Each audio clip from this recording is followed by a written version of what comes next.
art lesson. Ruby asks a lot of questions. She says, Ivan, why is your tummy so big? And have you ever seen a green giraffe? And can you get me one of those pink clouds that the humans are eating? When Ruby asks, what is that on your wall? I explain that it's a jungle. She says the flowers have no scent, and the waterfall has no water, and the trees have no roots. I am aware of that, I say. It's art, a picture made with paint. Do you know how to make art? Ruby asks. Yes, I do, I say, and I puff up my chest just a little. I have always been an artist. I love drawing. Why do you love it? Ruby asks. I pause. I've never talked to anyone about this before. When I'm drawing a picture, I feel quiet inside. Ruby frowns. Quiet is boring. Not always. Ruby scratches the back of her neck with her trunk. What do you draw anyway? Bananas mostly, things in my domain. My drawings sell at a gift store for $25 a piece, with a frame. What's a frame? Ruby asks. What's $1? What's a gift store? I close my eyes. I'm a little sleepy, Ruby. Have you ever driven a truck? Ruby asks. I don't answer. Ivan, Ruby asks. Can Bob fly? A memory flashes past, surprising me. I think of my father, snoring peacefully under the sun while I try every trick I know to wake him. Perhaps I realize he wasn't really such a sound sleeper after all. Treat. How's that foot, old girl? George asks Stella. Stella pokes her trunk between the bars. She inspects George's right shirt pocket for the treat he brings her every night without fail. George doesn't always bring me treats. Stella's his favorite, but I don't mind. She's my favorite too. Stella sees that George's pocket is empty. She gives George a frustrated nudge with her trunk, and Julia giggles. Stella moves to George's left pocket and discovers a carrot. Nimbly, she removes it. Mac walks past. Toilet's plugged up in the men's bathroom, he says. Big mess. I'll take care of it, George sighs. Mac turns to leave. Before you go, Mac, George says, you might want to take a look at Stella's foot. I think it's infected again. Darn thing never does heal up right, Mac rubs his eyes. I'll keep an eye on it. Money's tight, though. Can't be calling the vet every time she sneezes. George strokes Stella's trunk. She inspects his pockets one more time, just in case. Sorry, girl, George says as he watches Mac walk by.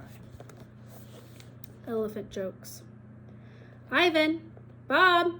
I blink. The dawn sky is a smudge of gray, flecked with pink, like a picture drawn with 2 crayons. I can just make out Ruby in the shadows, waving hello with her trunk. Are you awake? Ruby asks.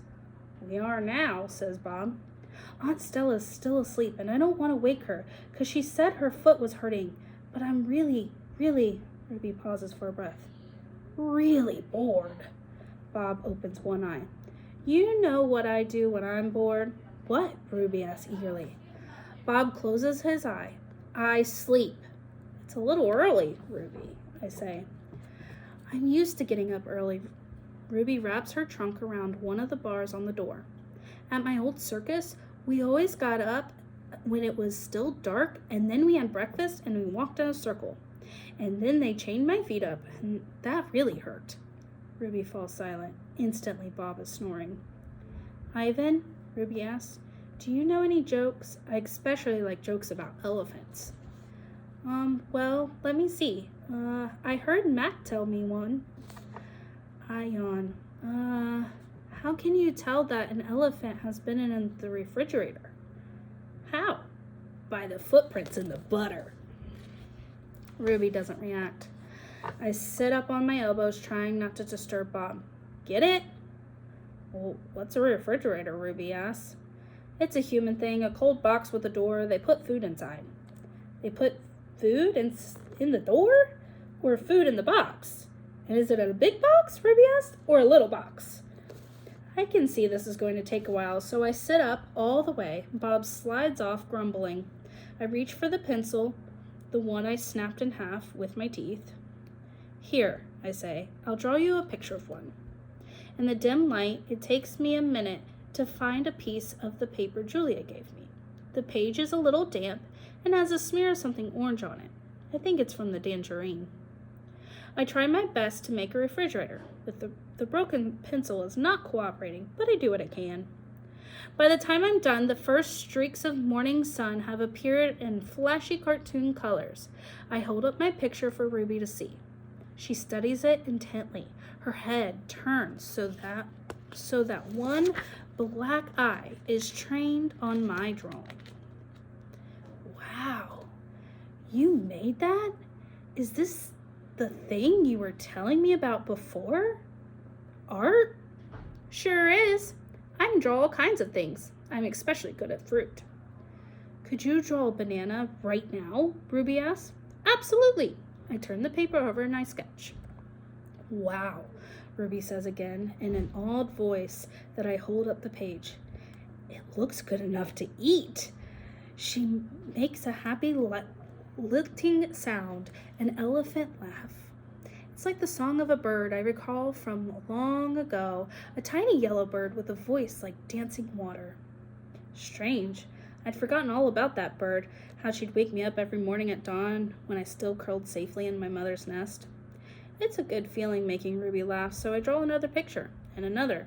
Along the edges of the paper, an orange, a candy bar, a carrot. What are you two up to? Stella asks, moaning as she tries to move her sore feet.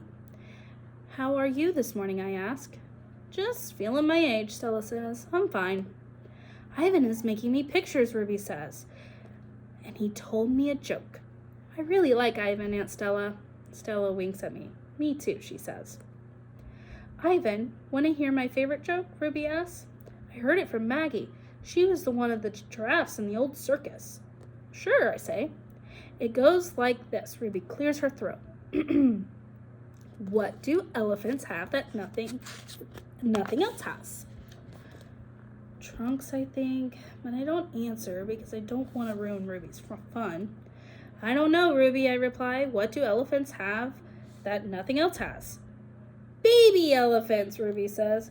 Good one, Ruby, I say, watching Stella stroke Ruby's back with her trunk. Good one, Stella says softly. Children. Once I asked Stella if she ever had any babies. She shook her head. I never had the opportunity. You would have made a great mother, I told her. Thank you, Ivan, Stella said, clearly pleased. I like to think so. Having young ones is a big responsibility. You have to teach them how to take mud baths, of course, and emphasize the importance of fiber in their diet. She looked away, contemplating. Elephants are excellent at contemplating. I think the hardest part of being a parent, Stella added after a while, would be keeping your babies safe from harm and protecting them. The way silverbacks do in the jungle, I said. Exactly, Stella nodded. You would have been good at protecting too, I said confidently. I'm not so sure, Stella said, gazing at the iron bars surrounding her. I'm not sure at all. The parking lot. Mac and George are chatting while George cleans one of my windows. George, Mac says, frowning, there's something wrong with the parking lot. George sighs. I'll take a look as soon as I'm done with this window. What's the problem? There are cars in it. That's what's wrong. Cars, George! Mac breaks into a grin. I think things are actually starting to pick up a bit. It's got to be the billboard. People see that baby elephant and they just have to stop and spend their hard-earned cash. I hope so, George says. We sure could use the business. Mac's right. I have noticed more visitors coming since he and George added the picture of Ruby to the sign. People crowded around Ruby and Stella's domain, oohing and eyeing at the sight of such a tiny elephant. I gaze out the huge sign that makes humans stop and spend their hard-earned cash. I have to admit that the picture of Ruby is rather cute, even if she doesn't look like a real elephant. I wonder if Matt could add a little red hat and a curly tail to the picture of me. Maybe then more visitors would stop by my domain. I could use a few oohs and ahs myself.